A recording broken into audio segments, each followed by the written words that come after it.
The number of kids that have been hospitalized with COVID-19 is climbing rapidly, and it's leading some of the nation's school districts to move to remote learning, which I know is frustrating to a lot of parents. Here's why. The CDC reports an average of more than 800 pediatric COVID-19 hospitalizations per day last week. Now, some of those children were brought to the hospital for other reasons, and then they tested positive. Janet Shamlian reports from Houston, Texas, where one ICU is grappling with a growing number of COVID patients who are children. Vlad and Anne-Marie, this is the nation's largest pediatric hospital, and it is seeing a spike in COVID cases. The latest numbers are troubling. More than 75 children are hospitalized with COVID. Some are on respirators, and about a dozen of the infected are babies. This is Jameston Rogers on Christmas Day.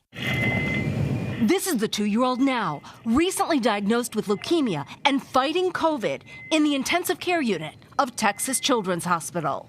It was devastating, but it just seems like everybody have it.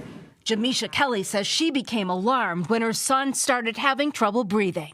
It had to be nerve-wracking for you. Beyond nerve-wracking because he can't tell me what's going on. COVID cases are soaring here. The volume is really disappointing. It's exceeded our previous peaks, and right now we don't necessarily see light at the end of our tunnel yet. Dr. Lara Shekademian is chief of critical care.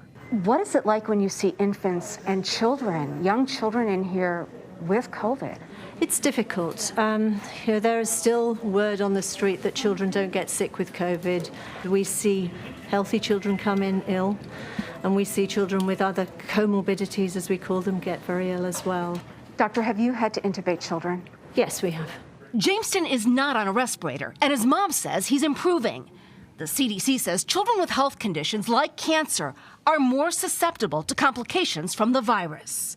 What does he understand about what's going on? I'm sure he don't understand anything. Just ready to go home. Keep pointing to the door, ready to go home. But in some of these rooms, going home isn't an option as children fight for their lives. Doctors say of those here who are vaccine eligible, almost all are unvaccinated. Nationwide, the CDC says just over half of children 12 to 18 years old are fully vaccinated, and only 16% of those 5 to 11. I can tell you with certainty that vaccinated children do not get critically ill from COVID and end up in the ICU. Doctors say they need to focus on the most critical cases, but that's becoming harder to do when parents are bringing children who are not sick to the hospital strictly for a COVID test. And they ask that parents not do that, that they instead take them to an urgent care or a pediatrician. Vlad, Anne-Marie?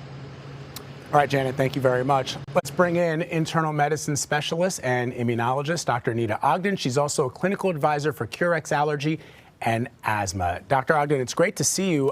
Let's talk about children. One of the things that I think is important, and we pointed it out before Janet's piece, are the number of children and adults as well who may go to the hospital, may go to the emergency room for treatment for something else, for another ailment, and then they are tested for COVID-19, and then you realize, or the doctors realize, that those folks are infected with COVID-19. Does that skew the numbers? Because I know that Massachusetts is going to change the way that they report COVID cases to hospitals. New York has already started to do that. Does that sort of skew the numbers when it comes to understanding the severity of Omicron? I think that you're raising a really good point, that, incidental findings or asymptomatic cases of COVID, especially when we're hearing news of this large pediatric surge, it sort of conveys what's happening. We certainly are seeing more children in the hospital. We're seeing more cases of COVID in children. But when it is an asymptomatic sort of incidental finding, it is a little different than a child who's landing up in the ICU. And I think it is an important distinction that be made so that we can have a realistic sense also of what the landscape is like in our own communities and how it's affecting things like schools and so forth. I know the numbers are different if somebody shows up at the hospital for sort of a broken leg and then they test positive for COVID. I'm wondering, though, once that happens in the hospital, Is it different for the doctors and nurses that have to treat that individual? Do they still have to sort of treat that individual like they are COVID positive, which they are, with all the additional precautions that have been taken? Not really. I think at that point, somebody who has sort of an incidental, let's say asymptomatic COVID positive finding, they should be treated for what they're in the hospital for if it's needed. But from the COVID perspective, they can be discharged to go home and, isolate and sort of do that self-care that's necessary before, they go back to whatever come out of their isolation. So the problem with this is that with Omicron, we're seeing such a demand on emergency rooms and hospitals that, people having then the incidental COVID positive test does put extra strain because there's that much more time spent, another COVID test, a lot of things in place that are taking staff and nurses away from people who need other things as well, who might be sicker with COVID. So, Dr. Ogden, I want to show you something. Yesterday on Face the Nation, the former FDA commissioner, Dr. Scott Gottlieb, spoke about ways to safely get unvaccinated children back in school. I want to play a bit of what he had to say for our audience. I think the old rules apply. Try to encourage social pods in those settings, hand hygiene. I think masks can be helpful where they can be worn. It's hard with the very young kids. Trying to keep kids distanced. The best thing that schools could be doing right now is serial testing. Again, hard to do with the very young kids, although you can do pooled samples like saliva tests, and also keeping them in social pods. So, Dr. Ogden, given that a number of parents are concerned about back to remote learning, what do you make of some of the precautions Dr. Gottlieb mentioned? Do you believe that the old rules still apply, given how transmissible the Omicron variant is? I do think that they still apply. And I think that schools that have the resources are actually doing well, staying open with Omicron around. I wonder how realistic all these measures are in terms of implementation. It's great to say it. It's great to create a list of all these mitigating steps. And as we keep saying, layers of protection, but we're seeing how in Chicago, it just simply isn't playing out. So I get frustrated when we know that there are things that can work, even when it's a very contagious variant. Upping the mask game, really making available to people the KF94, the KN95 masks, so that their children have them.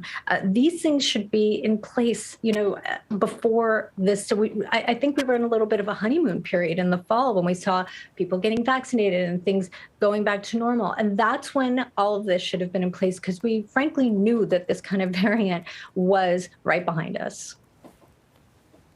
The CDC is learning more about the potential long-haul effects of COVID. The agency released a study last week suggesting that children who had COVID-19 seem to be at increased risk of developing type 1 and type 2 diabetes. Or why would COVID be linked to diabetes?